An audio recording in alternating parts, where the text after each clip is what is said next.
continues here for the $50,000 for the 49th annual Sunoco Race Fuel North and South 100, presented by Lucas Oil. And Eric Wells is having a tough night as he's getting lapped. That is Mike Marlar down there on the bottom, currently sitting in third place. He's also got back around Don O'Neill. You see him just back behind him, currently in fourth. Don O'Neill up on top. He ran the low line early. The top shelf right now. Chris Wall in the infield. Dave has more.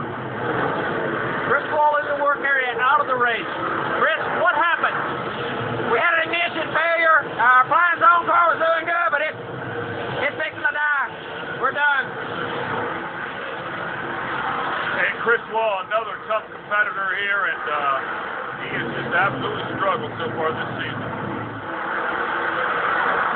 One top 10 for the Intimidator. 62 laps in the books. As we take a look at the Geico kicker above, 62 of 100. And how about Brad Mead working his way up into the hunt here as well, currently in 6th place, battling for 5th place. Keep in mind, he started pretty deep as well. He started back in 15th, so maybe got some words of encouragement from Earl Pearson Jr., who was racing to the front from the back of the pack before this event. He's taking a look to the inside of Darrell Lanigan. Lanigan is a big fan favorite here at his home racetrack. And a big slide job there. The 99, one lap down, that is Jacob Grizzle, as Brad Dean and Darrell Lanigan get right on by to try and chase down the 71 of Don O'Neill.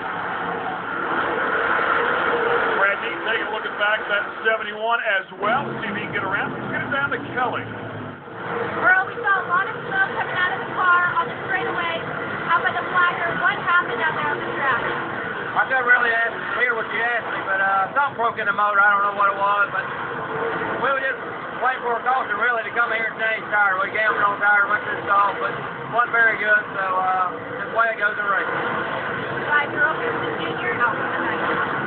He's a fierce competitor, I promise you, and is not happy with how things are going so far this season. But kind of a regrouping here, if you will, bringing that chassis building in-house. We'll find out how he does. Is Brad Mead, his teammate, the young man doing a great job with that Longhorn chassis right there as he takes over the position for fourth.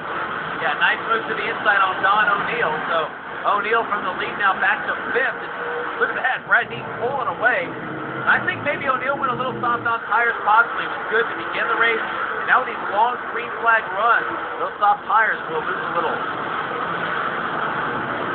Caution flag will come out here one more time, and it looks like it's going to be for John Blankenship. And the number 23 back machine, you can see that left rear has gone flat. Speaking of going with soft tire, and looks like these guys might be struggling a little bit if that's the way they chose to go.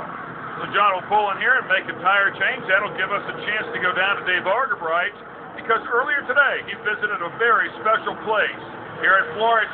It is the home of the Dirt Late Model Hall of Fame.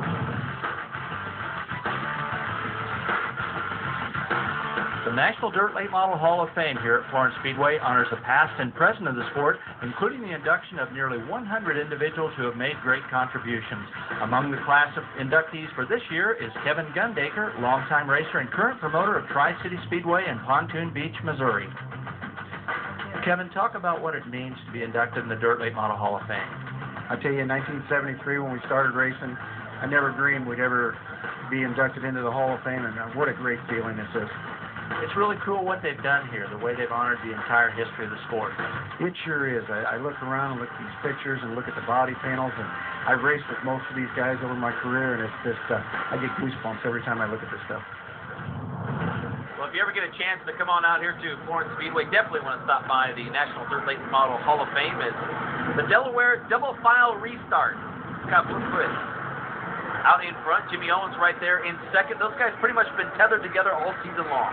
Absolutely. And of course, speaking of Hall of Famer, Scott Bloomquist trying to pick up a win here and a whole bunch of money. More importantly, trying to close the gap on Owens for that point lead one more time. And look at Marlar and Mead back there battling for third place, and Mead's going to take it away.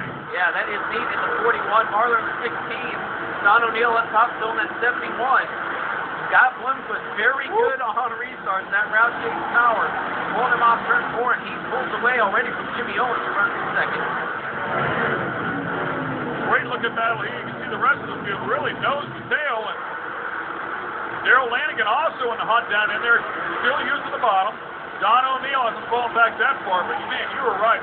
Scott Bloomquist, when he took off on that restart, he just launched. These guys are going to have to slowly pull him back in. Lanigan's so tough, he's going to fall behind the 71 of Don O'Neill and goes back down to the bottom. How about Jonathan Davenport started back in the 14th spot behind him. Ray Cook, who started 18th. Davenport in the 49, Cook in the 53, and we got a couple together. It looks like the 777 of Jared Landers, also the 44 of Chris Madden. Tough break for both of those guys, to say the least. Jared Landers with such a solid season going on, and of course I spoke with him earlier as he is in the Rookie of the Year battle out of Batesville, Arkansas. Currently 6th in the points coming into this event.